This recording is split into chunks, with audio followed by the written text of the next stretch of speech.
Pero syempre bago po tayo dumako sa atin pong topic ngayong Monday morning at sa mga may init na balita, dito po muna tayo sa ating pong Food for the Soul and Food for the Spirit.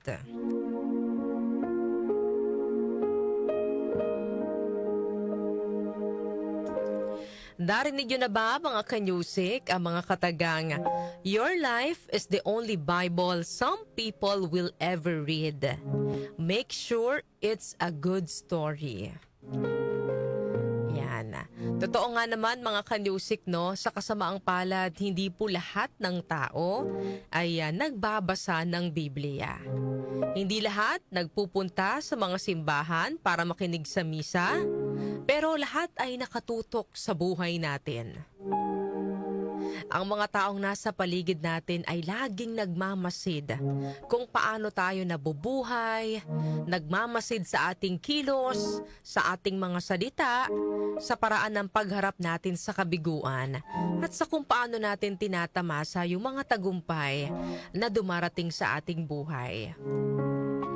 Nagmamasid din sila kung paano tayo magmahal, makitungo sa ating kapwa, paano tayo magpatawad at kung paano tayo tumutugon sa mga hamon ng buhay.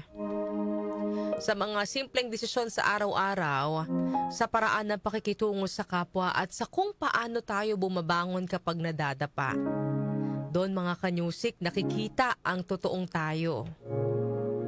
Sabi nga mga kanyusik, no, patunay na yung mga tao sa paligid natin ay pinagmamasdan yung buhay natin, yung mga views kapag tayo po ay nagma-My Day sa social media. O yung mga mahilig mag-My Day dyan sa social media, for sure makaka-relate kayo, no? Pansinin ninyo, pag kayo po ay naglagay ng inyong My Day, marami ang nag-view, pero kokonti lang ang nagla-like, no? Pero okay lang yon mga kanyusik, dahil hindi lahat ng nakakakita ay kailangang mag-react. May mga taong tahimik lang na sumusubaybay, may mga natututo, may mga napapaisip, at may mga humuhugot na aral mula po sa mga nakikita nila sa buhay natin. Sa buhay natin, mas marami ang nanonood kaysa pumapalakpak. Pero hindi ibig sabihin noon ay wala tayong epekto mga kanyusik. Hindi natin alam kung sino ang mga taong natutulungan natin or nai-inspire sa kwento natin nang hindi po natin namamalayan.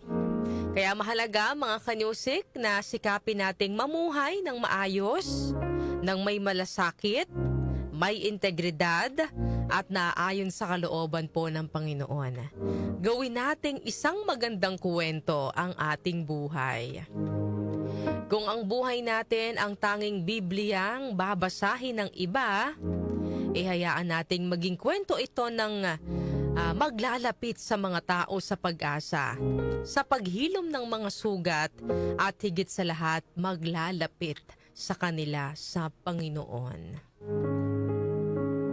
Sabi nga po sa Matthew chapter 5 verse 16, "Let your light shine before others, that they may see your good deeds and glorify your Father in heaven." Yan po ang ating Food for the Soul and Food for the Spirit ngayong araw po ng Monday.